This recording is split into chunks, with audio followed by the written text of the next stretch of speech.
Okay. So this time we're going to be having organic chemistry prior to the biomolecules. Now this will actually help us understand the behavior of the major component of biomolecules, which is carbon and other carbon compounds. Now, when you say organic chemistry, this is the study of the carbon compounds. And when you say organic compounds, these are actually the main constituent of all living organisms. Now, if you look around you, you'll actually see a lot of examples of organic compounds, like yung tayo, they are an organic compound or organic organism. And then we have also yung damit natin. This is also made up of organic compounds. Unless na damit mo ay bakal, sige, then you consider that as a non-inorganic compound. Okay, now, if we're going to, since we're talking about carbon-carbon based compound, let us first draw the Lewis model or Lewis uh, dot model of a carbon. So you have the carbon atom. Now we all know that, okay, we all know that the formula or the electronic configuration of, just forward this, wait lang, of carbon is 1s2, 2s2, and 2p2, right? Okay. Now, given this, the one that we'll be talking about mostly is in the outermost energy level. Okay. So here we have four now that are on the valence electron. Okay. And at the same time, this is the one that's going to be involved in the bonding. Okay, so therefore, following the octet rule, we still need to have 8 more. So yan. So these are actually going to be coming from the different elements that will be bonding with carbon. Okay, so take note, it can only support up to 4 bonds. Okay, now let's talk about the different Ma'am, excuse me po. yes, Medyo mahina po yung audio niyo. mahina ba? Wait lang.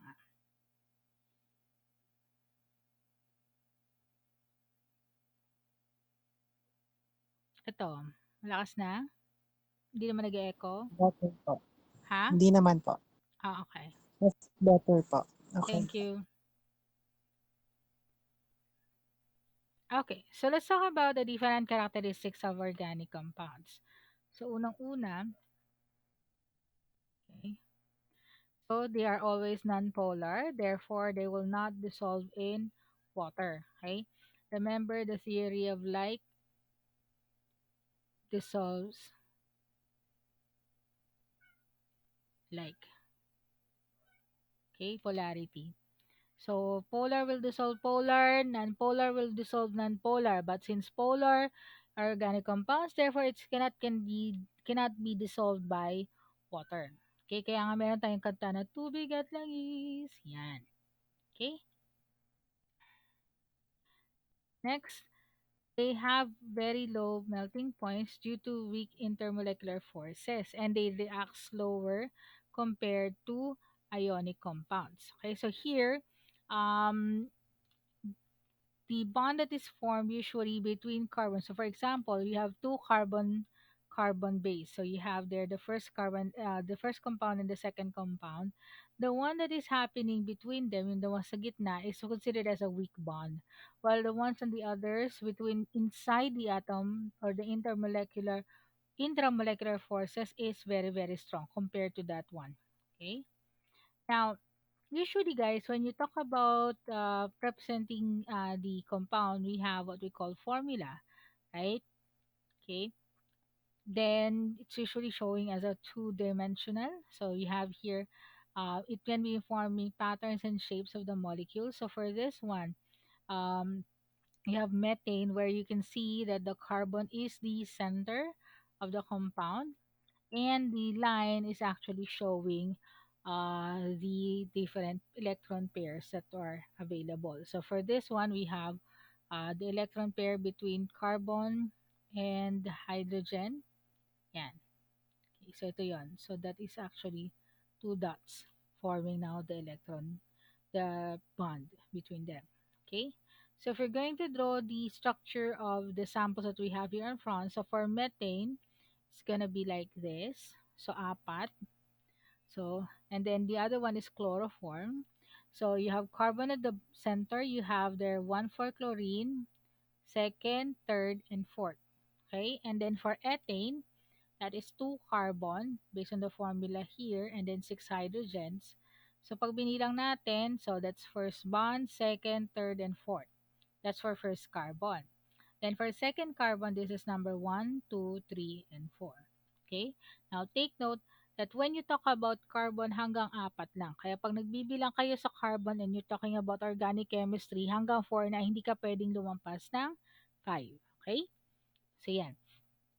Now, let's go now to hybridization. Now, hybridization is actually the mixing of the orbitals to form now a new different type of orbitals that would allow them to interact with the different orbitals. Ano ba yung mga orbitals na meron tayo? Meron tayong S, P, D, F. Okay? Alala pa to, 'di ba? Ang electrons, number of electrons maximum is 2, 6, 10, and 14. So, yan yung maximum electrons that can be occupied in each from each orbital. Okay? Now, using the hybridization theory, this is actually allowing those different orbitals to have a mixing, same characters, and it will only be applied to the central atom, which is in most cases is the carbon atom. Okay, and usually the number of orbitals mixed is equal to the number of hybrid orbitals formed, and the orientation and shapes of the orbitals are different from the pure atomic orbitals before mixing. Okay, now we have for carbon we have three types of hybridization: sp3, sp2, and sp. So isa-isahin muna natin yan. Okay, so the first one is sp3. Now before we go to sp3, ano muna yung electronic configuration niya. So, as I mentioned earlier, meron tayo ditong 1s2, di ba? Pero hindi na natin isusulat kasi nga po, yung 1s2, nasa loob yan. So, hindi siya involved sa bonding. Now, here is the ground state of the, call this, the configuration of carbon. So, you have S2, 2p2. Okay, yun nga lang, remember the concept of the orbital of p, 'di ba? Orbital divided by two electrons. Okay? Since meron kang 6 maximum electrons ang 6 ang p6, 'di ba? P6 electrons. So therefore you'll have 3 orbitals. Now which is why we have px, py, and pz. Okay? Now, on ground state, remember the rule of the of Bohr. No, not Hans rule. Hans rule states that you have to place one electron on each orbital before doubling it up. Okay, so ibig sabihin, pag naglalagay ka sa mga double or sa multiple orbitals, like for the case of the P, kailangan lagyan mo muna siya ng tigi-isa bago ka magdoble. So if in case, if in case more than ka, let's say you have 7 electrons. So, for this one, lalagyan mo muna siya ng 1, 2, 3, 4, 5, 5, ano, let's say, apat. Apat pa yung natitira mo, aside from this one. So, lagyan mo muna siya ng tigi-isa. Pag naka-isa-isa ka na nung lagay, saka ngayon magdodoble. Okay, that's Hans rule. Okay, now, since this is the ground state, and take note that hydrogen is a 1s2. Okay? Ano ba yan? Wait. So, si hydrogen, di ba? This is 1s1. Sorry, 1s1. Yan yung kanyang configuration. Okay? So, since it's an S, and then S2 ka, hindi siya pwedeng mag-bond kasi nakapuno na siya, eh, 'di ba? So hindi pwede. So we have to energize it. Okay? This is what we call now our excited state. So in the excited state, we are gonna be energizing the electrons that would force it to occupy the other orbital. Okay, so paghihiwalay natin to para maging open siya for bonding. So once it's already on the excited state, pwede na ba siya mag-bond? Okay, remember methane is CH4. Okay, so may apat. So si S, pwede siya mag-bond dito sa S na to kasi pareho silang S. Okay? However, S cannot bond with P because they are on a different plane. Iba yung pwesto niya, hindi sila mag-overlap. And pag hindi sila mag-overlap, it's not gonna form a bond. Okay? So this is where hybridization comes in. Okay? So in hybridization, you're going to be mixing the characters or the characters of the orbitals so that you'll be having a hybrid that would allow it to bond. So here you have one S character, then three P characters. So pag mo yan, you'll be having now the first hybrid, which is the sp3 hybrid. Okay? So yan. So pantay-pantay na yan. So lahat sila is sp3. Okay? So sp3.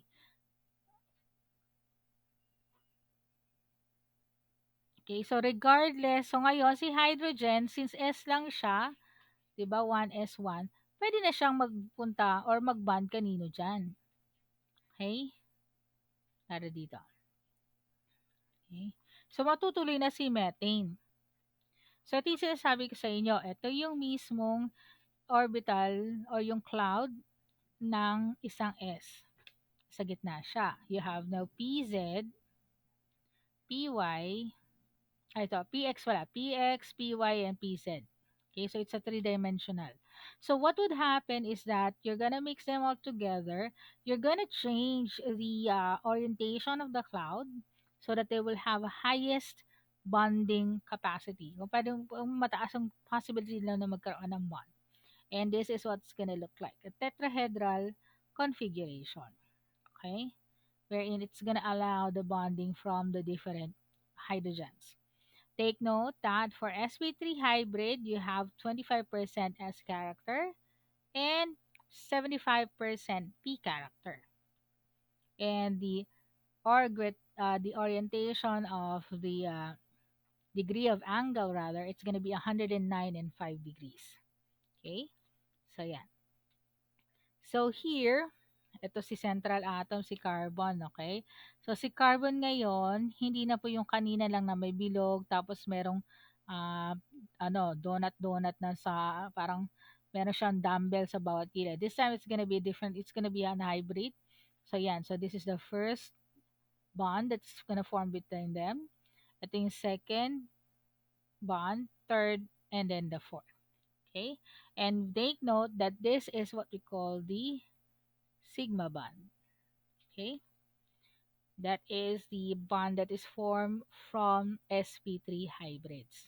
So, ilan ang sigma bond natin? Apat. Okay? Yan. Kasi po, apat yon. So, tatlong pi or p orbital, isang s. Kaya 4 siya. Okay? So, yan. So, any questions so far, guys? Tanong-tanong lang ha? Wala naman. Okay. Next one is what we call the sp2 hybridization or the sp2 hybrid. Okay, so going back to the excited state, now this time, instead of having all three p orbitals available for hybridization, we're just going to have only one. Okay, so this will now have one sp, one s, one 2s rather, sorry, and then two p orbitals going to mix together. That's why it's going to be an sp2 hybrid. So, yan ang pangalan niya ngayon. sp2, sp2. Okay? Now, Ano ba yung characteristic niya? It is 33% S, 66.7% P character. And then it's gonna be form a trigonal planar. And the fourth unhybridized p orbital lies on the perpendicular plane to the trigonal plane. Okay, so ito po yan. So ito yung si X, then you have also C. Okay, yun nga lang si Y ang inano nila dito. Dapat si Y muna bago si C. Okay, so this is how it's gonna look like now. So ito po yon. Lahat sila nandoon sa plane na yon. Okay, lahat sila available on this particular plane. So ito ngayon, nakatayo lang siya. Okay? Siya ngayon yung hindi hybridized. Okay? Now, when it goes bonding, for example, for the case of ethene, okay? So, kailangan po, both carbon atoms are sp2 hybridized to form ethene. So, you're gonna have um, one sp2 to form the bond between two carbons. Then the remaining two sp2 will be the one to bond with hydrogen. Then the third one, the last one, will be the pi bond. Okay, so this is the unhybridized, the pi bond. Okay, take note. So this is pi. Okay, so yan. So ito po yon. So ito po yung unang sinabi ko sa inyo, si sigma bond. The bond between the two carbon, yung isang bond kay hydrogen, isang bond kay hydrogen. Okay? And then here, you have the second bond with hydrogen and the second bond with hydrogen. And then yung bond niya ka dun sa kabilang carbon atom. So take note here, di ba naalala natin 4 bonds. Now this time, yung 4 bonds mo, 3 sigma and then 1 pi. Okay, ito po yun. Now, mukha lang siyang ganyan, pero isang pong buo yan. Okay, isa pong buo yan na linya or isang buong bond yan. Okay? So, yan po. Although nakatayo siya, pero isa po siyang, parang isa siyang pader. So, take note that it has to be, so pag nag-form niya, kailangan sigma muna bago ang pi. Okay? So, yan po yung pag-form nila. Sigma first, then pi. Okay? So, ganun po ang pag-form niya. So, kaya pag nag-bond siya, kailangan mabuo muna yung sigma, otherwise hindi sila magbabond pareho. Hindi mapo-form ngayon yung tinatawag nating double bond. Okay? So kung walang single bond, hindi mapupuno si double bond at hindi rin mapupuno si triple bond. Okay? Now next naman is sp hybrid. So balik ulit tayo kay excited state. Now this time hindi po natin kukunin yung hindi na po is dalawa yung kukunin natin or hindi na po dalawang P ang isasama natin, isa na lang. Naiwan ngayon si PY at saka si PZ. Okay? So, yan ngayon yung ano niya. Now, the characteristics of an SP is that it's 50% S, 50% P character, and it forms now a linear configuration. Okay? Then, the other one remains unhybridized, yung dalawa. Okay? So, ito yon. So, silang dalawa lang na form. Then, the other one remains as is. So, if you're going to look here, di ba, pag nag-combine ka ng pink at saka blue, it forms now, nagiging siya, ito ngayon siya. Okay? Ito yung isa, ito yung isa. Okay? And this one becomes your Y and unhybridized Z character. Okay? So, if you're going to form now a bond, this is now ethyne. Yan. So, you have here the first sigma bond. So diba sa 4 bonds? So, dalawang sigma. Okay? So, ito yon. So, that's the first sigma. Ito yung second sigma for this carbon. And dito naman, ito yung second sigma niya. Okay? And then, 2 pi. So, ito yung first pi. Ito yung second pi. Okay? Ito yung bond niya. Okay? So, yan. Any questions so far with hybridization?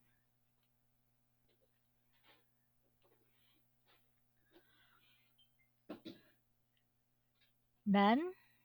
Okay. And po, None ma'am. po. Okay. Okay, let's proceed to the next.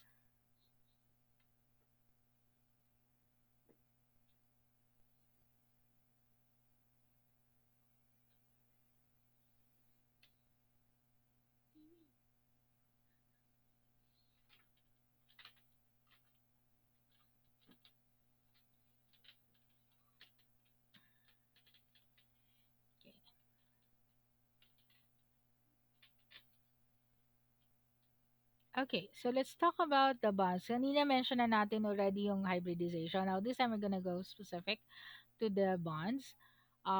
So pag single bond, remember the concept of single bond, sigma bond. Okay, so yan. So here is the bond between two carbons. Okay, yan, single bond. So ito, yan. Okay, so pag single, tatandaan, sigma.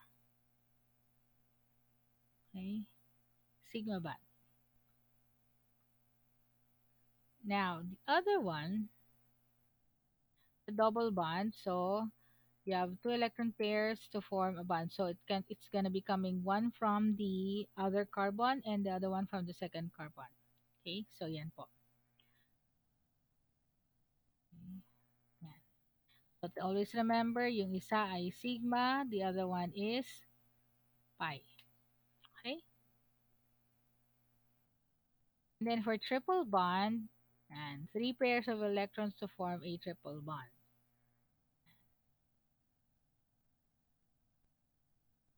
Okay, so always remember, yung gitna ay sigma, pi, pi. Okay? So yan. Okay, so let's go now to the type of compounds.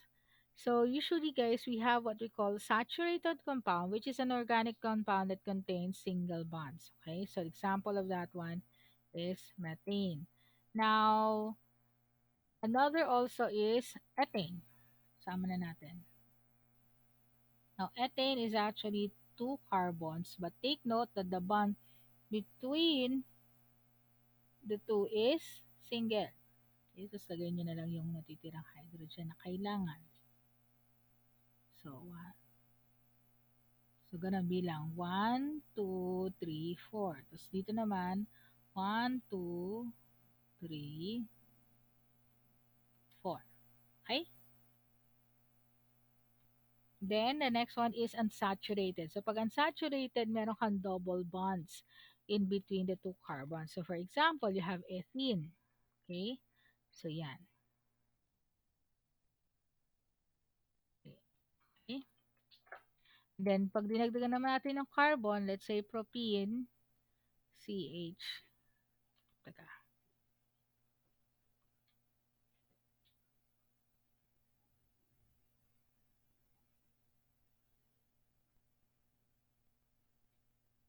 yan.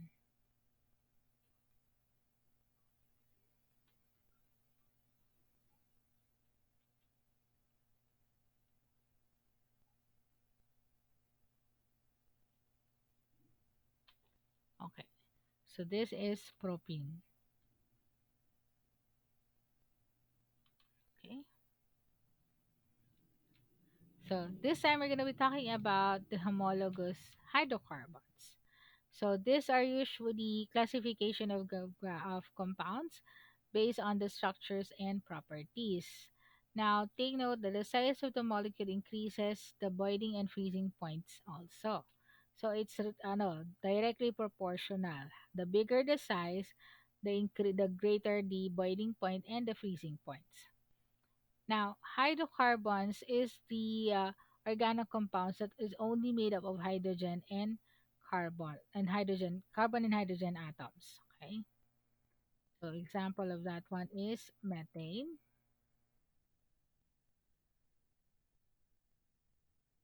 Then you also have here ethane. Okay. So medyo pangat lang eh. Wait lang.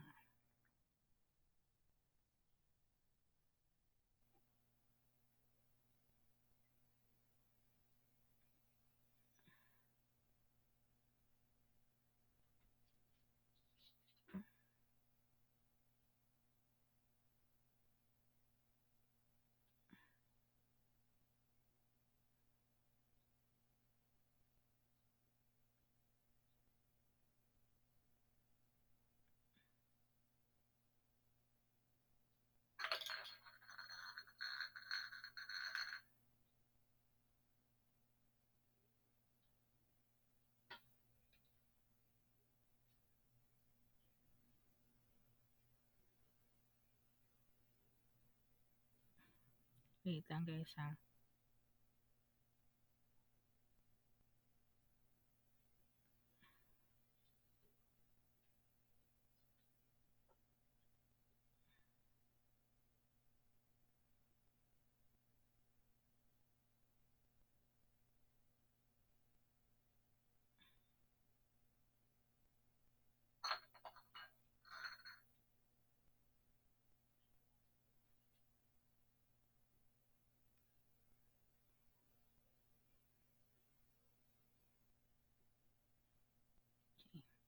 Yan.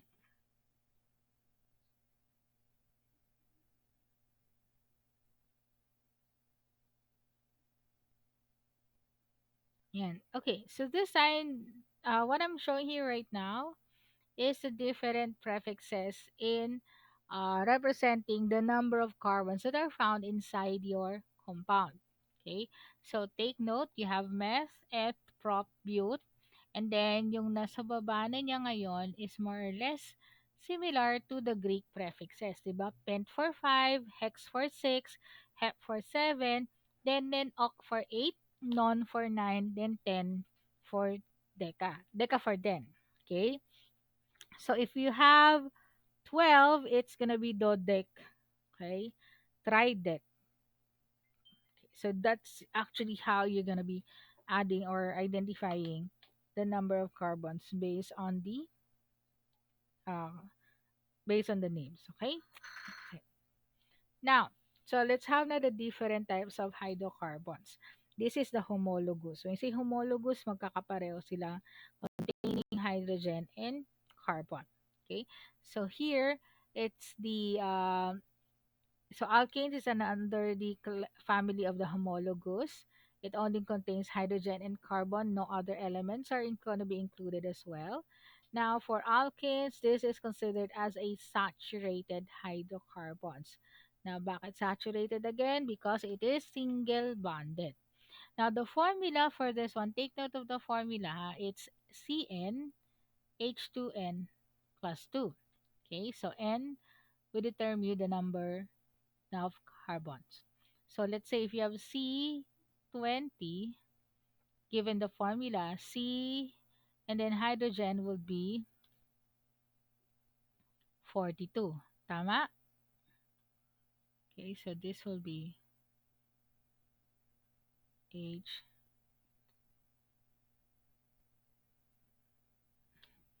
So that would be the formula if you have 20 carbons. Okay, so CnH2n plus 2. Okay. Now so what would be the formula if you have 5 carbons? So as shown there, so 5 on carbon, hydrogen is 2 times 5 plus 2. It will give you C5H12. Okay, so C5 extension. So, yun nga, sabi ko kanina, if you have 20, so it's C20, H2 times 20 plus 2. So, it's gonna be C20H42. Okay, and it's classified as saturated. So, again, these are these examples of your alkanes. Okay, so you have methane, ethane, propane. So take note yung dulo niya, it's ending with ANE. Okay? Butane, pentane. So ito yung nasa LPG. Okay? Itong mga to actually. Yan. Ginagamit yan sa LPG. Tapos ito rin yung nasa ginagamit dun sa ano yung tawag ito? Kaya ko to. Yung ginagamit sa samgyupsalan, yung nasa lagay ng ano na yung butane gas. Yan.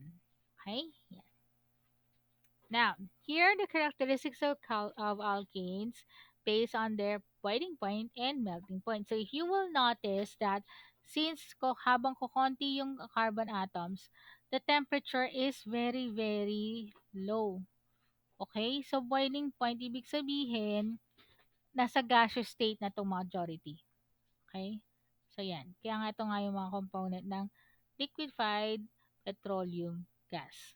Okay? with pressure kaya sila nagkakasya dun sa loob ng tangke. Kaya nga 'di ba 'pag ginagalaw niyo yung tangke 'pag pinagbubuhat kayo or nagpapa-deliver, actually 'pag inalog niyo yon, ingat nga lang 'wag niyo i-try basa-basa yan sa bahay. May tumutunog kasi nga naka-liquefy, naka-pressurized yon. Pinilit sila magkasya dun and when you force a gas inside a container, it changes to the liquid state. Okay? So yan po yung nangyayari diyan. Okay, so what you will notice, the temperature is very, very low. Pero habang lumalaki or humahaba yung mismong chain or number of carbons ninyo na, ng compound ninyo, the temperature becomes higher as well. Kaya nga remember when I discussed about separation of compounds, as it goes up, it tends to change. 'Di ba? From yung fractional distillation.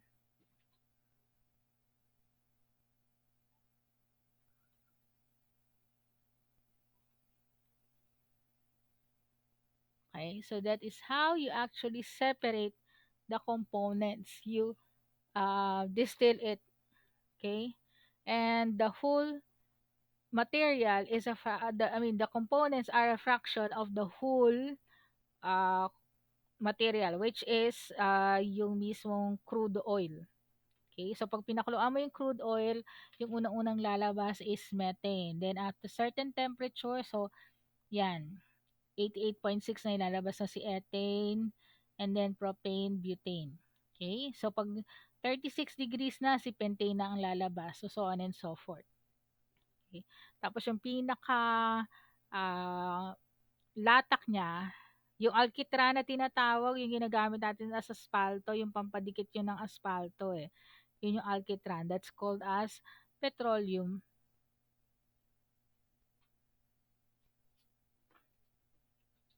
Yan, petroleum coke. Okay? Yan. Now, let's go now to naming organic compounds. Any questions so far, guys? Okay pa? Are you still with me? Buhay pa tayo? Hmm? Okay pa. Okay. Mamaya baka may magtanong pag nagtapos na tayo ng klase. Ma'am, na-disconnect ako. Tapos na yung klase natin, na-disconnect kayo. Katulad ng isang klase ko, yung estudyante tuloy na huli ko na nagpipilit siya sumali sa klase ulit dun sa session. Hindi na lang ako sumagot. Sinagot siya ng classmate niya. Kanina pa tapos yung klase, tungik. Anyways, let's go back. So let's in naming organic compounds, we actually follow the process of the IUPAC, which is the International Union of Pure and Applied Chemistry. Okay, so in the naming system. Okay, so for alkanes, yung single bonded, it will end in ANE. So alkenes will end in ENE and alkynes will end in YNE. Okay? So yan. So for example, the alkenes, okay? So this is an unsaturated hydrocarbon with having one double bond. At least one ha, kasi pag wala siyang double bond, alkane yan. At least one. Then, so this in it's the IUPAC name is ethene. The ethylene is a commercial name or common name. Ba yan? Common. Oh, it's commercial common name. Okay, so yun yung common niya. So again, the general formula is CnH2n. So ito po yung kanyang mga examples. Okay, so again, following the prefixes that was mentioned earlier. So, basta may isang double bond, ha? So, here is ethene as shown earlier. And if you're going to draw propene, this will be given that you have three carbons. So, C, C, C, C, C, C, C, C, C. So, double bond. Lagyan natin ng double bond here. Okay. And then, hydrogen. Fill the necessary hydrogen. So, 1, 2, 3, and 4. Tapos 1, 2, 3, ito na yung si 4. So, nakadalawa na siya. So, dalawa na lang. So this is how propene would form. So as you can see here on the next slide, you have naman butene. So this is one butene. Okay? Now, kaya one butene kasi the bond is between the first and the second carbon. So, gagamitin natin yung carbon number 1. Always remember in writing it, gonna be usually the lowest set of numbers. Okay? Now, hindi pa po to yung isomers. Ang isomers is more on structures. Okay?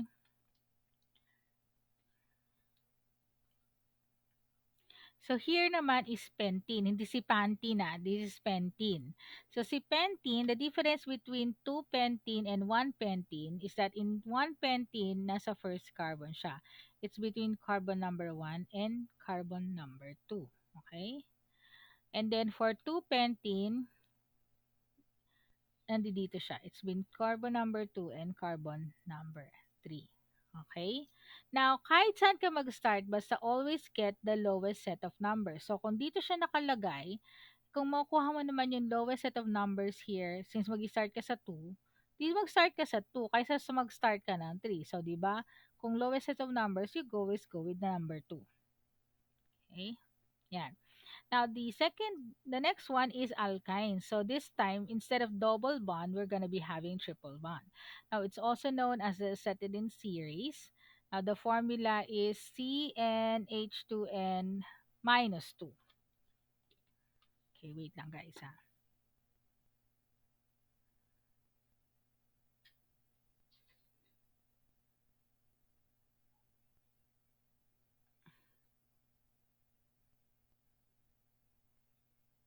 Ay,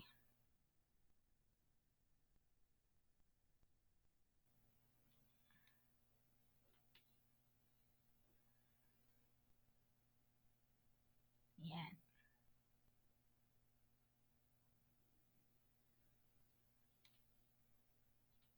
Para mas malaki. Yan. Okay, so it's gonna form a triple bond.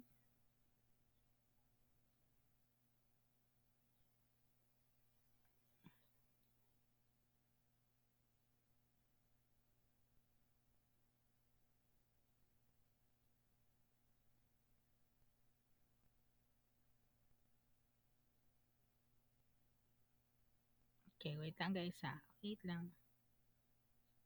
Okay. So here naman is showing the pattern for the names. So yan. So kanina si ethene, now this is ethine, si propine, butane, and pentine. Okay? So that's how it's gonna be looking yung pag-name sa kanila. Okay, now this time we're going to be talking about an alkyl groups. Now, alkyl groups usually is showing as a side chain. So, the difference between an alkyl group and alkane is that the alkyl is always minus one hydrogen. Okay, so the naming system niya or yung how to name it is instead of having ANE, it's gonna be ending with YL.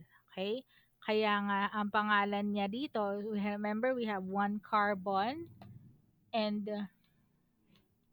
we have one carbon and three hydrogens instead of four hydrogens in methane. So instead of methane, we call it now as methyl. Okay? So if we're gonna draw it, yan. Tatlong hydrogen, tapos tanggalin mo yung isa. Okay? Yan. So this is gonna be how it's gonna show on a compound.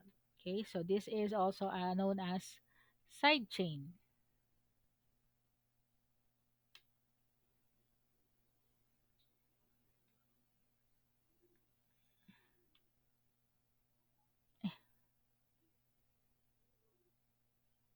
Yan.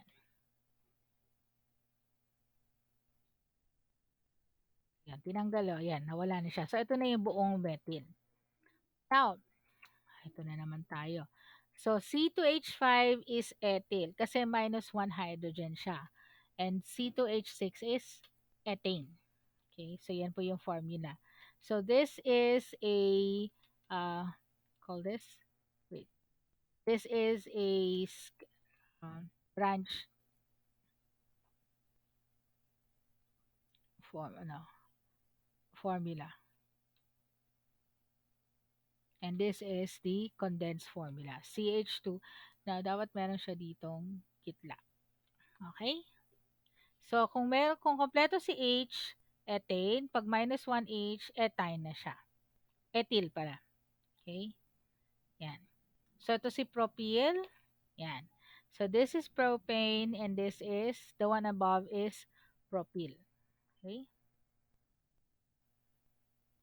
Now, this is benzene. Now, benzene is a cyclic unsaturated hydrocarbons. Now, the formula for benzene is CnH2n minus 6. Okay? So, therefore, yung formula niya is C6H6. Now, this is part of the aromatics. Yun nga lang, pag aromatics siya, guys, mabango. Okay? It can form mga perfumes, and it's gonna be a little bit dangerous. Okay? Most of them are carcinogenics. So here, so paano yun? Idodraw nyo muna yung parent chain. Okay? Remember, you have six. Hindi siya straight. It's a cyclic. So, yung kabilang dulo magkadikit. Okay? So, yan. Yan. Mukhang piatos, di ba? Okay. So, yan. Okay? So, yan. So, tatlong three double bond, tatlong single bond. Alternate. Okay? Kailangan alternate siya para mabalance siya. Then, fill the necessary spaces with hydrogen. Okay? So, yan si benzene. Okay? So, tandaan na lang si piatos. Okay. Any questions so far, guys? Kaya pa? Buhay pa tayo?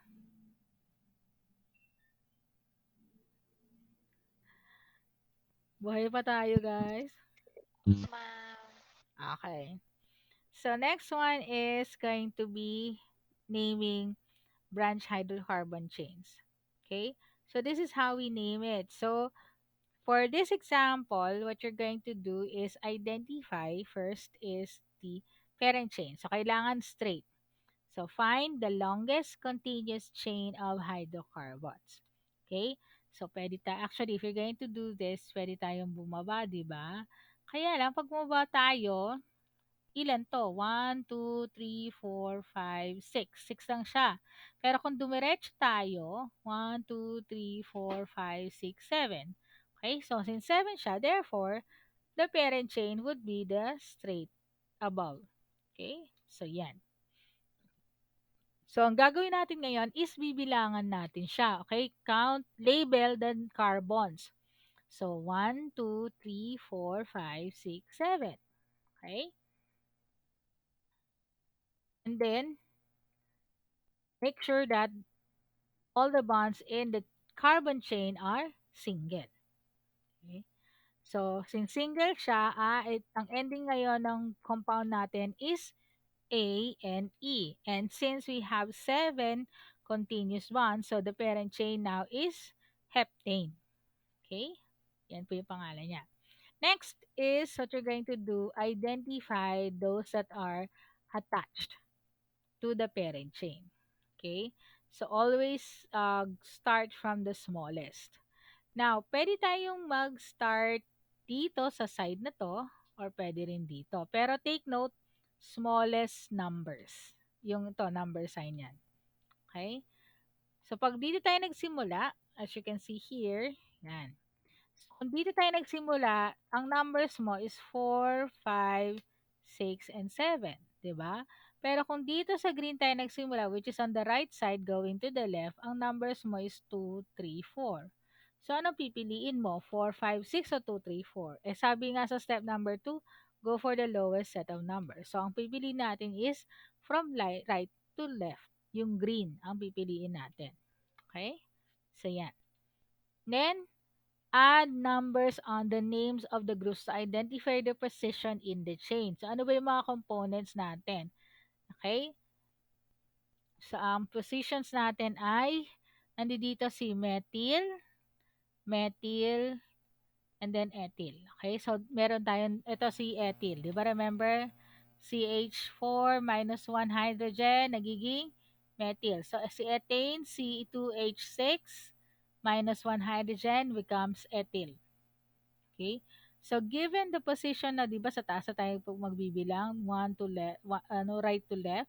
So, this will become number 2. So, lalagay natin dito, it's gonna be number 2.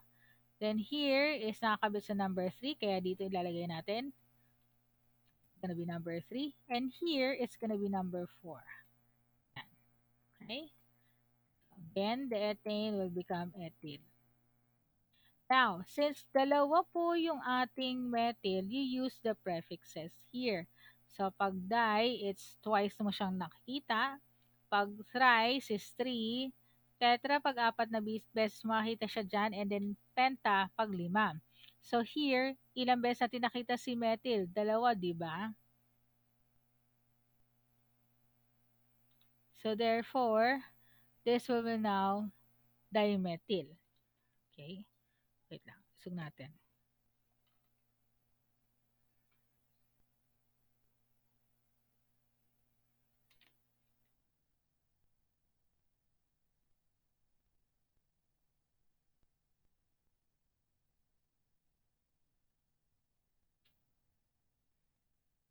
Ayan.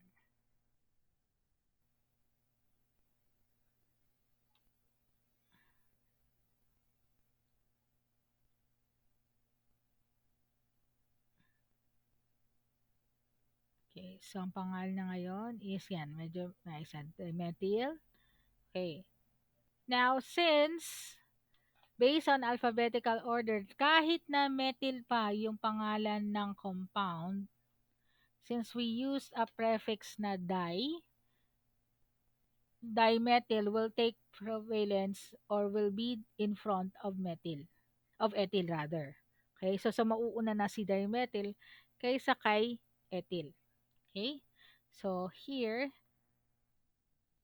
then take note that you use punctuation in separating the names and the numbers. So you use commas to separate numbers, hyphen to separate numbers with words. So here now, ang pangalan niya would be 2,3-dimethyl 4-ethyl heptane.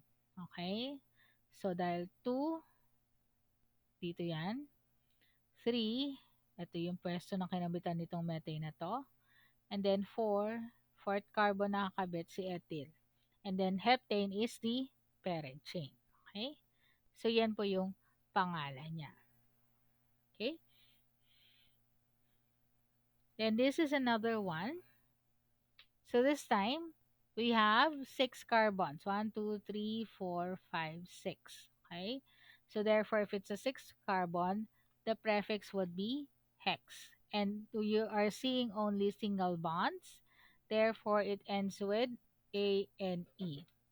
Now, combine them both together, sabi nga nila, it's gonna be hexane.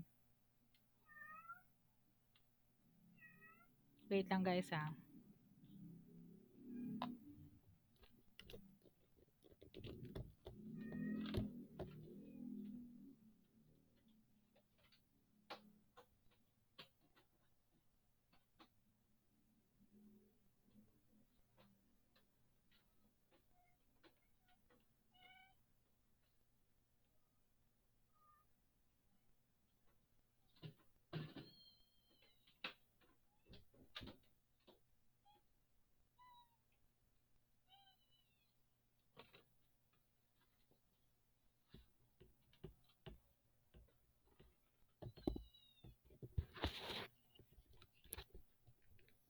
Okay?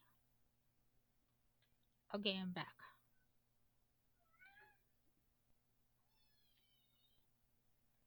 So here we have now the two substituents or the side chains that are connected to your hexane. So what we're going to do is going to label it. So kung dito tayo from the right going to the left, our numbers are going to be 2 and 4. Pero kung right, from left going to the right, so this will become number 1, 2, 3, 4, 5, and 6. Okay? And that would be a difference of 2 and 4, 3 and 6. 3 and 5 rather. Okay? So, syempre, ang kukunin natin is lowest set of numbers. That is why we're choosing right to left. Okay? So, this will be 2 methyl and 4 methyl. Okay? Ayan, may pangalan na siya. Wala na naman sa pwesto. Anyways. So, here you have the two methyls. Name natin siya as 2,4-dimethylhexane. Okay? So, yan po yung pangalan niya.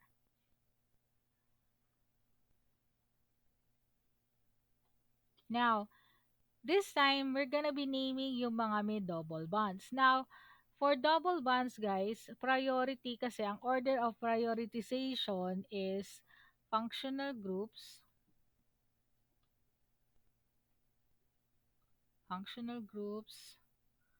bonds, and then side chains. Okay? Naalala ko pa yan dahil ano to eh, dinictate sa amin ng teacher namin sa college. At ang teacher niya yung nagsusulat pa mismo ng organic organic chemistry dito sa Pilipinas, si Claro Silianco. Okay, so yan. So dito, wala pa tayong functional groups, pero meron tayong side chains and bonds. So ibig sabihin, priority si bonds kaysa kay side chain. So 'di ba kanina nag-name na tayo from left to right this time? Dito tayo nagsimula, 1, 2, 3. Kasi kung dito tayo, 1, 2, 3, 4, 5, ang side chain natin, or sorry, not side chain, the bonds will be in number 2 if you're going to from left to right. Pero kung right to left, it's gonna be number 3. Okay? So, ganun po yun. So, ang priority natin, lowest set of numbers for the bonds. Okay? Kahit na magtumpukan pa to ng suro CH3, wala akong pakialam dyan. Basta merong bonds, priority si bonds. So, therefore, the name now will be 3, 4, ito yun, 3 and 4, dimethyl, 2, ito yun, 2-pentene. Okay? So, ganyan po yung name niya. Okay? Now, let's draw the structure of 3-ethylhexane. So, you have there 3. So, hexane muna. So, when you draw, guys, unahin nyo muna yung parent chain. Madali po yun. So, parent chain muna. So, 6. 1, 2, 3. So, 1. Pwede nyo siya i-label. Okay? So, this is 1, 2, 3, 4, 5, and 6. Okay?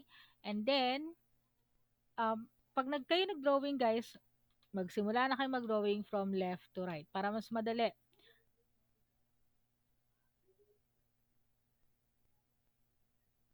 Then, 3, ethyl. So, sulat nyo ngayon si ethyl dyan. Okay? So, yan. CH2, CH3. So, yan si ethyl.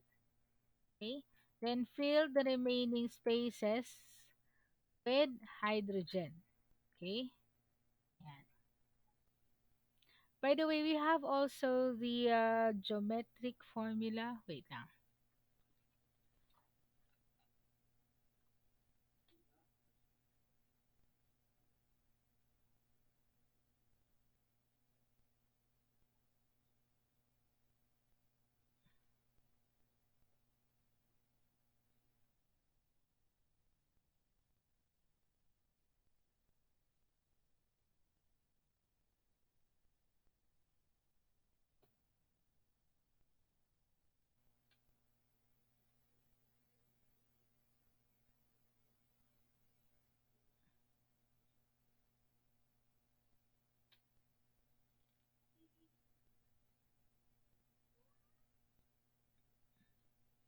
Okay. The one that we have here is what we call the expanded. This is also known as expanded formula, or also known as the displayed formula.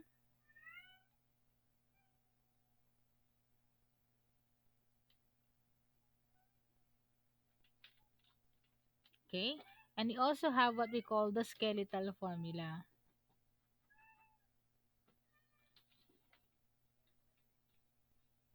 So if we're going to go do the skeletal formula here, it's going to be showing as, so bawat line or bawat edge is going to be shown as an angle. So, or as the end of a line. So 1, 2, 3, 4, 5, 6. Yan.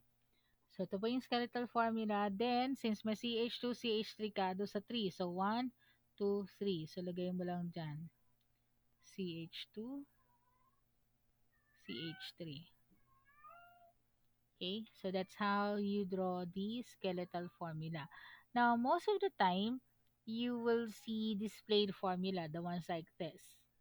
Okay, or you can also have this shown as a condensed formula.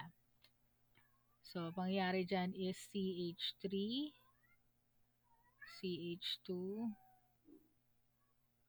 CH2, then CH2, CH3. Okay. No, kaya siya naka-enclose sa parenthesis kasi nakakabit siya dito sa CH2 na to. And then, you can actually add this three together. So, idudugtong ko lang dito overlap ko na lang. CH2. Ilan pa yung CH2 natin? You have two CH2s. And then, CH2, CH3. Yan. Okay, so this is your condensed. So, ay sige lang yung sulat.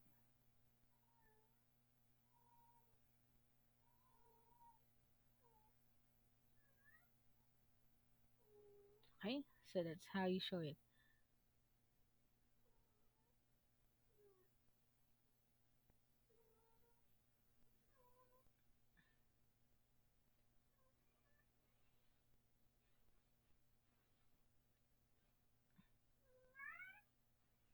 Okay, so yeah. Next is this one, 2,2,4 trimethylpentane. Okay. So, again, given that you have a prefix of pent, you have 5 carbons. So, sulat natin sa 5 carbons. And then, your suffix is ANE, meaning it's a single bond. So, 1, 2, 3, 4. Okay. And then, we have 3 methyl groups, which is connected on 2, 2. Then, yung isa is nasa number 4 carbon. So, ayan. So, lagay na natin yung mga line kung saan sila kakabit. So, dalawa daw sa second carbon. So, that's the first methyl, second methyl, and then the third methyl. Okay? And then fill the remaining gaps with hydrogens. Okay? So, that's the expanded formula. Okay, if you're going to do naman yung skeletal formula, 1, 2, 3, 4, 5. 3, 4, 5. Yan yung 5. Okay? So, sa 2, CH3, CH3 sa baba, CH3. Okay, pwede siya sa taas, pwede rin siya sa baba. Okay? Basta tama lang na isa lang siyang CH3 sa number 4. Okay? Now, usually guys, pag naka-skeletal na, hindi na kailangan isulat yung hydrogen. Understood that there is a carbon and hydrogen somewhere there. Okay? Any questions so far? Wala pa po. Okay. So, kung wala pang question, let's have some examples muna. Paano naman kung merong combination ng uh, multiple bonds, 'di ba? Okay. So, let's say you have multiple bonds.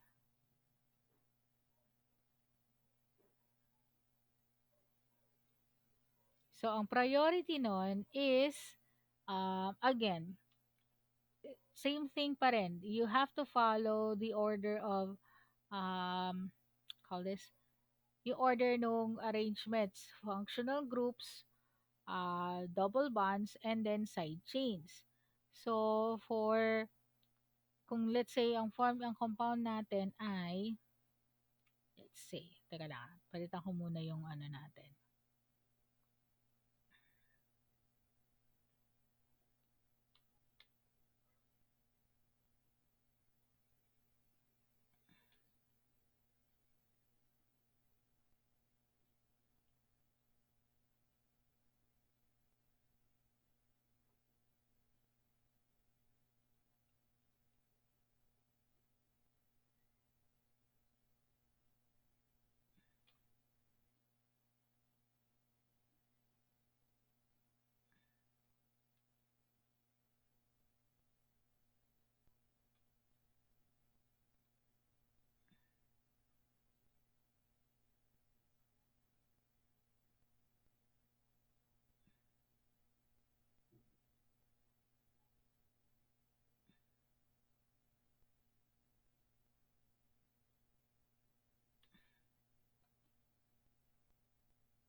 Okay. So, let's say ito yung compound natin. Lagyan natin ng mga bonds between carbons. Okay? So, hindi ko na nilagay yung hydrogen. So, this time,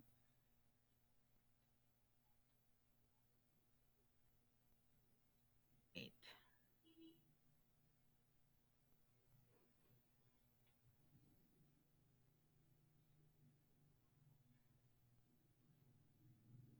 Okay. So, yan. So, for this kind of example, always choose, first thing you're gonna do always is get the longest chain or the, yeah. So, here, put CH2 to, CH3. Okay? So, given this type of example, where is the longest chain? So, pwede tayong dumiretso, pwede din tayo ng pababa. 'Di ba? Pareho lang kasi yung bilang eh, 'di ba? 1, 2, 3, 4, 5, 6, 'di ba? Tas 1, 2, 3, 4, 5, 6. So, pareho lang. Regardless kung bumaba tayo or dumiretso, you still get the same number of carbons. Okay? So, yan. Good na tayo doon. Now, sabi ko nga sa inyo, priority natin yung mga bonding natin. So, for double bonds and triple bonds,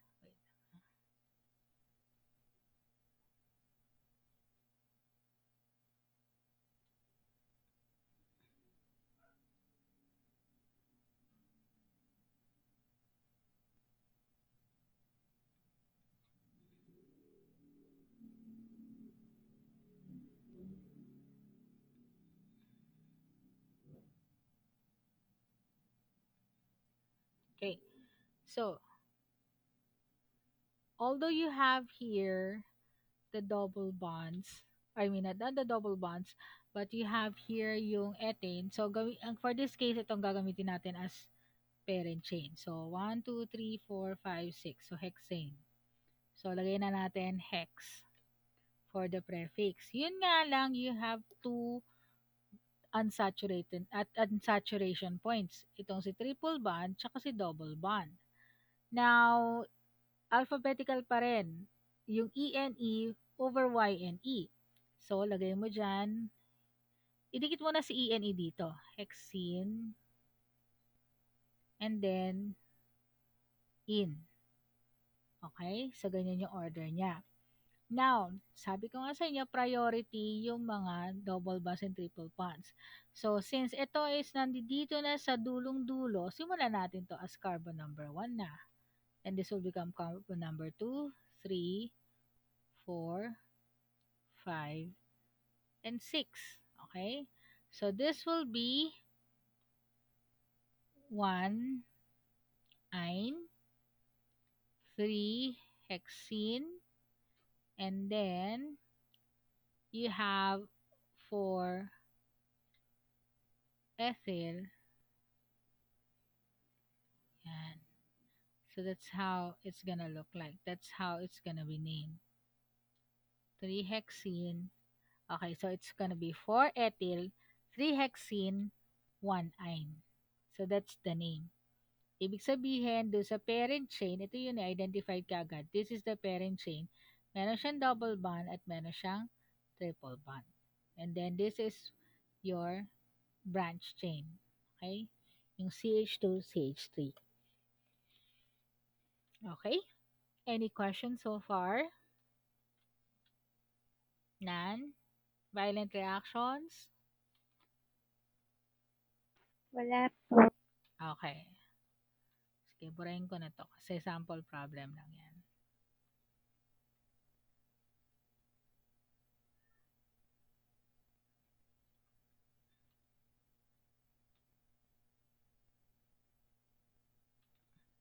Okay.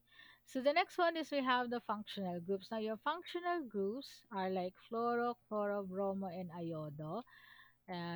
These are actually halogens. Okay, so if you recall your periodic table, this is in the halogen group. Okay, then you have also other organic compounds that forms the other functional groups. You have alcohols, OH, which is from hydroxyl, organic acid from carboxyl, that's COOH, aldehydes and ketones from carbonyl. Okay. Then you have ether, ito po.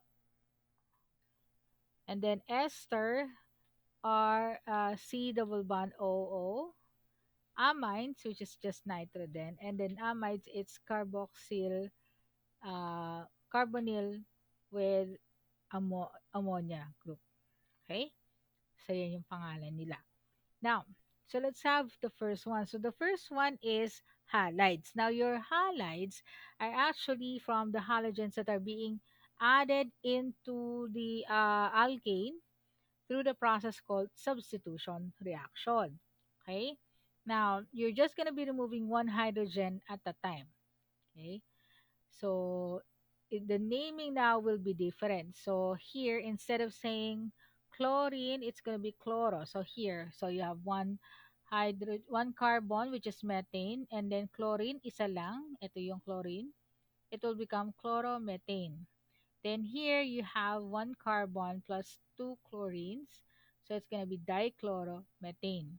Now, don't worry kasi since lahat naman sila isa lang yung carbon na pag-attach na yan, pwede nang tanggalin yung one. Okay, pero yung iba, they're quite a little bit strict about that. It's going to be written as a 1,1 dichloromethane. Okay, yung iba. Okay, then the next one is for two carbons. You have one fluorine group here. Okay, now since wala naman po nakakabit dun sa other part, pwede nating sabihin na one fluoro or pwede nang tanggalin yung number one. So just say fluoroethane. Okay? Then for the fourth one, dalawang carbon, which is ethane, tapos dalawang fluorine. Now, for this time, we need to identify kung saan na sila nakalagay. Okay? Malay nyo kasi yung isang fluorine is added on the second carbon. That's why in the name now, it's gonna be 1,1 difluoroethane. Okay? And the last one is this time we have here a propane, which is a 3 carbon. And then the chlorines are gonna be named since dalawa sila. It's like chloro. And then 1 and 3 will be the position of or the position where the chlorines are attached. So the name will be 1,3-dichloropropane. Okay? So the name now will be instead of chlorine, it will become chloro. Then fluorine will become fluoro. Okay? So here it's gonna be 2-fluoropropane kasi nga nasa number 2 C fluorine.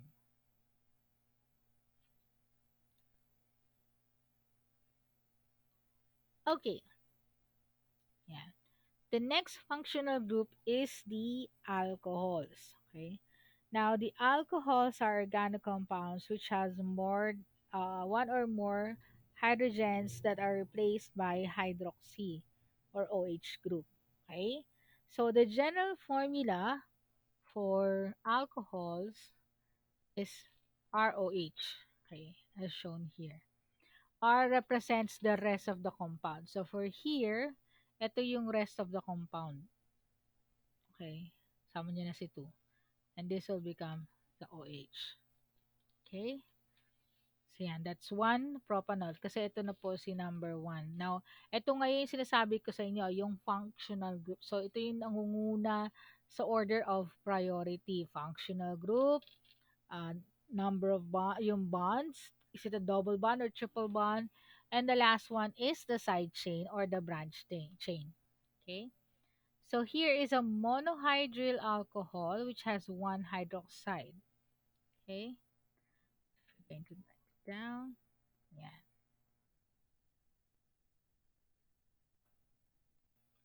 Okay. So yan. So again, as I mentioned earlier, ROH is the general formula. Then R represents the rest of the molecule. So here is how we name it. So instead of having methane, it's gonna be ending with OL. So from methane, we're gonna be having it as methanol, CH3OH. Okay, ethane will become ethanol, which is CH2H5OH. Propane, propanol. Butane, butanol. And then pentane will be pentanol.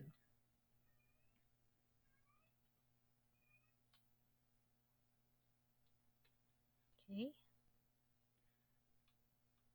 So here we have four carbons. So based that it is a four carbon, it's gonna be named as butane. Yun nga lang, yung dulo niya is not a hydrogen but an OH, so it's gonna be named as butanol. So therefore, its name is gonna be 1-butanol. Okay, this one, common to sa atin ngayon, lalo ng pandemic, this is 2-propanol.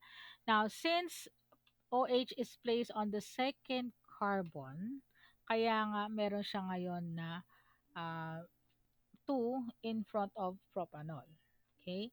And this is now, ito yung mismong what we call the IUPAC name, the 2-propanol. Pero this is commonly known as isopropyl alcohol. Okay? Yan po yun, 2-propanol. So, kasi po, kaya siya iso because the original propanol, yung hydrogen or yung hydroxide is nasa dulo. So, ito dapat ang itsura ng N-propanol or 1-propanol.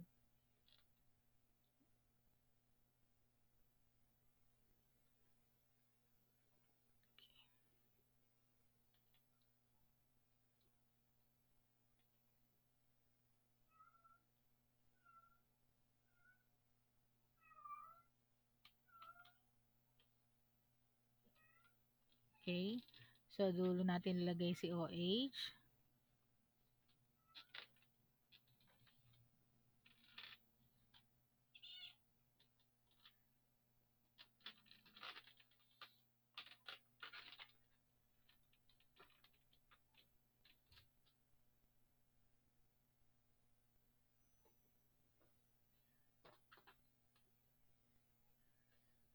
Okay, so ito ngayon si N-propanol.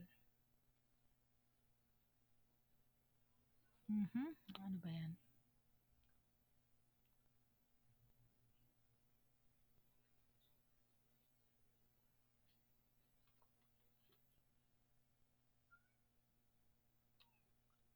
Okay?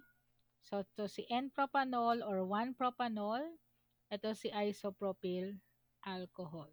Okay? Or this is gonna be N-propyl alcohol. Okay? Ayan po yung pangalan niya. Question so far, guys?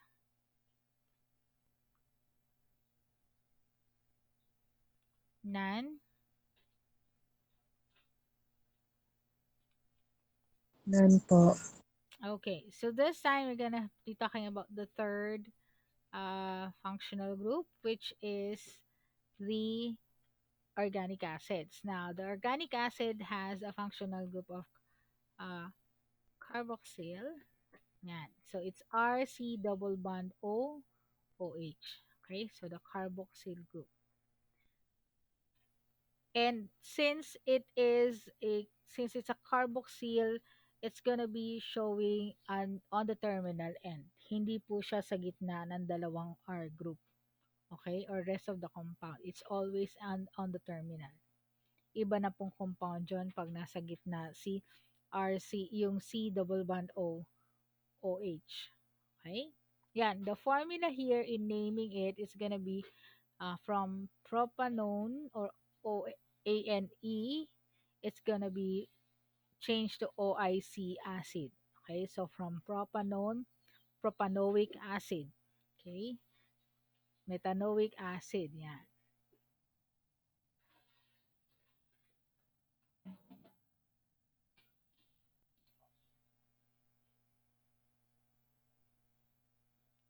Okay, yan. Instead of having hydrogen, tas yung isang hydrogen, tatlong hydrogen na tinanggal, ang nangyari ito, it's gonna be replacing by the yung itong dalawang to will be replaced by oxygen. Yung isa is gonna be replaced by hydrogen. So, ito magiging oxygen. Ayan. Okay, another functional group is also known as aldehydes. Okay, so the formula here is that it's RC double bond O, then H. So instead of having OH, the alcohol is just going to be having H. Ayan.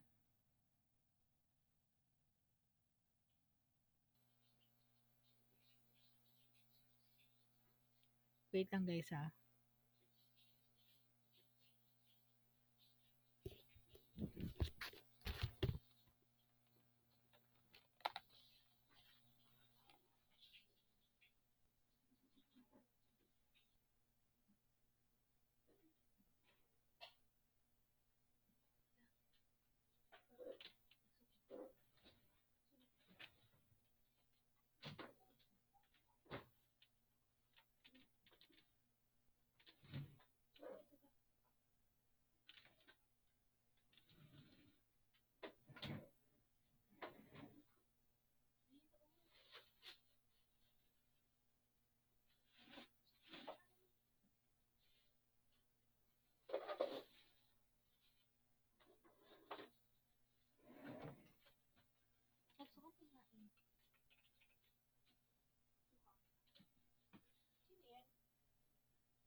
Ilagyan mo na.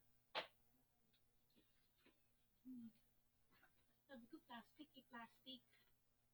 Iba yun, nasa daspan. Oo nga.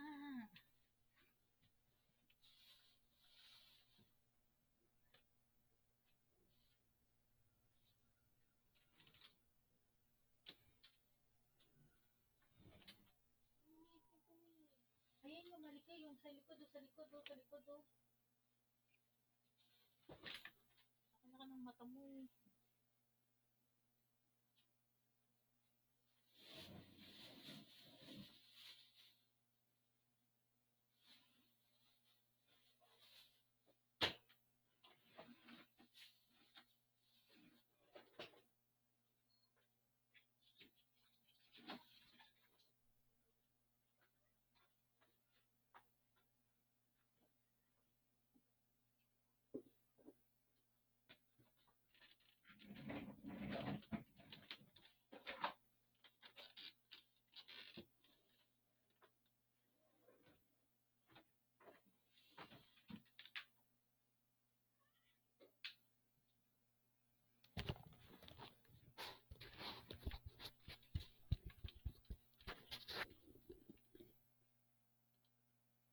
Okay, sorry guys. I am back. Okay, so for aldehydes, it's gonna be terminal. So that's the difference with the second one, which is the yeah. Sorry, before that. So the naming now, it's gonna be instead of ending with e for methane, it's gonna be ending as methanol. Okay, so the one at the bottom here, some examples here.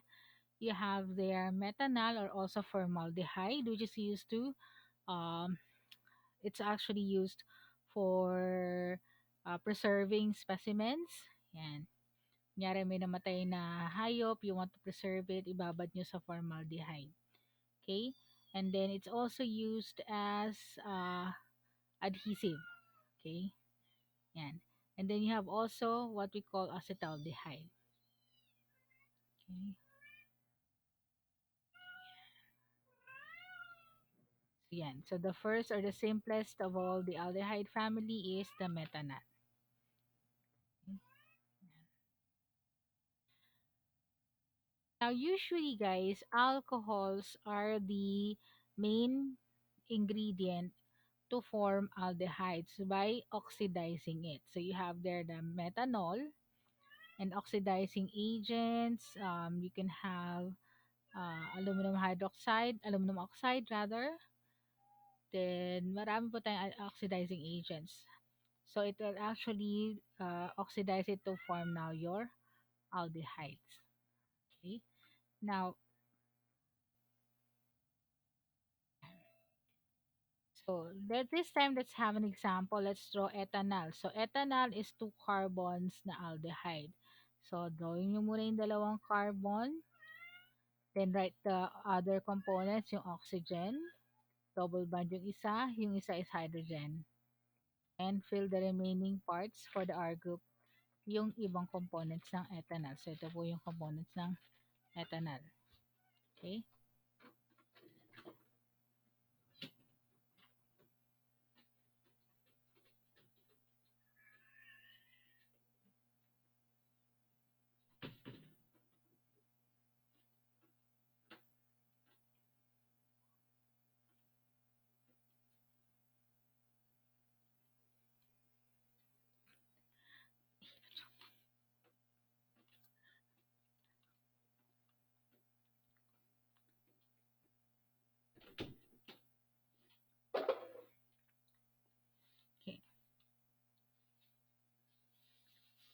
So the other one is ketone. Now, actually, ketones are formed from further oxidation of alcohol. So, kanina, di ba, si alcohol, i-oxidize mo. This is a formula for oxidization or oxidizing it. Will produce now your aldehydes, and further reaction with an oxidizing agent will give you ketones. Okay? So, ito po yung kanyang magiging, ito yung chemical reaction niya. Okay? Now, for the ketones,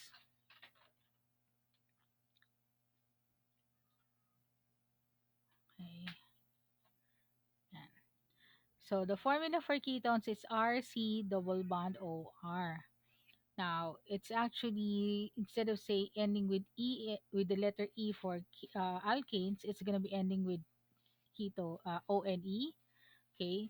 So, ang formula po ng pangalan niya is wait, wag ako dyan magsulat kasi meron siyang ilalabas.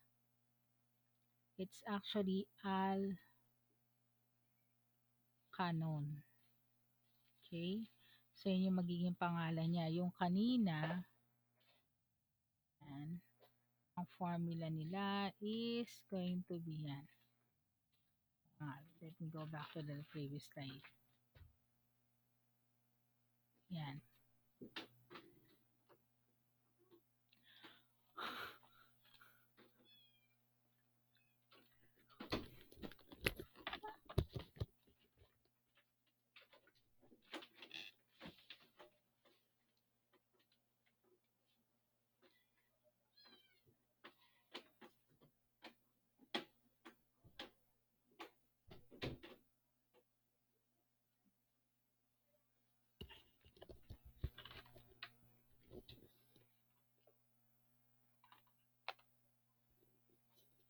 The formula name will be, this one is alkanal.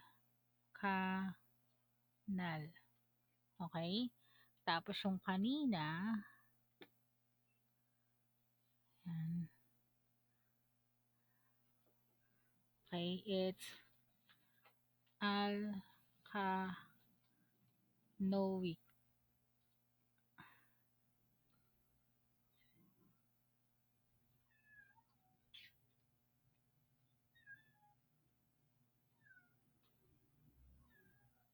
Okay, so that's how we name it, alkanoic acid. Okay, so um, for organic acid, it's alkanoic. If it is an aldehyde, it's alkanal. And if it's a ketone, it's alkanone. Okay, so yan. So it's hindi siya terminal. Ang pagkakaiba ng aldehyde and ketones, the ketones are within. So lagi nakapwesto yung kanyang double bond O sa number 2. Starts always with number 2 kasi pag nakapwesto siya sa number 1, it's gonna be considered as an aldehyde. Okay? So so tandaan niyo ang pangalan, alkanone, alkanoic, alkanal. Okay? So yan. Yan. So the first or the simplest for the ketone starts with propanone. Hindi po pwedeng ethanone. Kasi pong ethanone, it's actually going to be making it terminal. Kaya the simplest, it's gonna be propanone. Okay? So the common name of propanone is, ang best friend ni Cutix, si acetone. Yan. So it's considered as an universal solvent. Okay, so yan. Cutex is actually, guys, a brand. Okay, brand yan sa US. Kaya Cutix, it's Cutex actually. Yan yun. Yan yung brand niya. Okay, so formula niya is this one. Okay, so yun yung R. Ito pa yung the remaining, the other R. Kaya R, C, double bond O, R. Okay, now this time, we have now the ethers. Now, the ethers is a primary alcohol that has undergone dehydration, wherein instead you will have now one of the compounds will remove a hydrogen, yung isa naman yung buong hydroxide. So, this will become R prime, and dito is R double prime, para malang malabel mo. So, ito siya. Oh, okay. Yan. And those that were removed from both reagents will be forming now water, which is the one that we have here. Ito, water. Okay. Now, the name here or the formula in naming ethers, it's gonna be methoxy.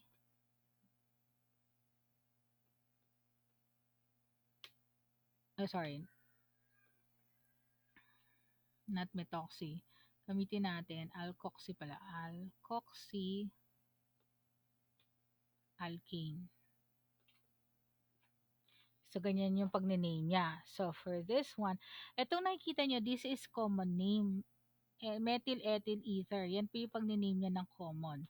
So, if you're going to name this as IUPAC, ang IUPAC niya is ito, alkoxyalkene. So, this will become now, kukunin mo to. Ito yung gagamit ng alkoxy, yung smaller. Yun ang rule of thumb dun eh. Kasi minsan hindi na pwedeng pareho naman eh. So, ito po ang gagamit ng alkoxy. Then, the next is yung alkane. So, for this one, it's gonna be methoxy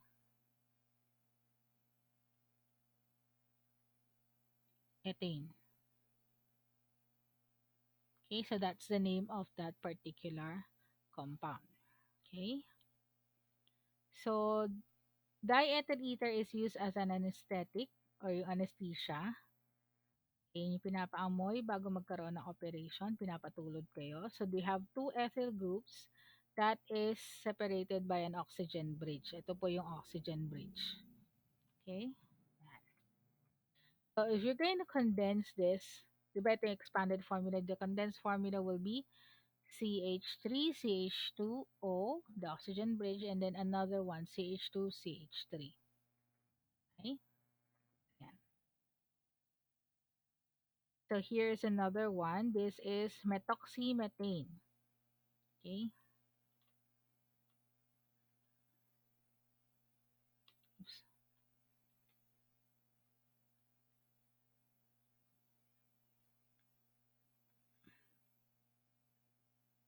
Okay? Yan. So dalawang methyl. So it's gonna be named as dimethyl ether. So ito yung common name. Ito yung iopang. Common. Okay? So, condensed formula. This is methoxyethane kanina or methyl ethyl ether. Then, ethyl propyl ether or ethoxy propane. Okay, so that's the name. Okay, okay. So, this is what's gonna do, guys. Since medyo mahaba-haba na yan, we're going to stop on this one. We still have a few more or functional groups. Okay? And then we'll have more seat works or more activities next meeting po. Okay? Although we still have 20 more slides for the remaining. Kaya lang po kasi, alam mo yun, it's too much to um, masyado na mabigat in terms of remembering all of those components. So we'll just finish up to this one and then we'll continue. So I would suggest is to you to read on to this one. Okay? Pakibasa na lang po to. Paki-check na lang din po if you want, you can also Google some of this information as well. And then next meeting we'll continue on with the discussion with the remaining functional groups, and then we'll have some sample seat works. Okay? Any questions, clarifications regarding our lectures, laboratory? Wala naman,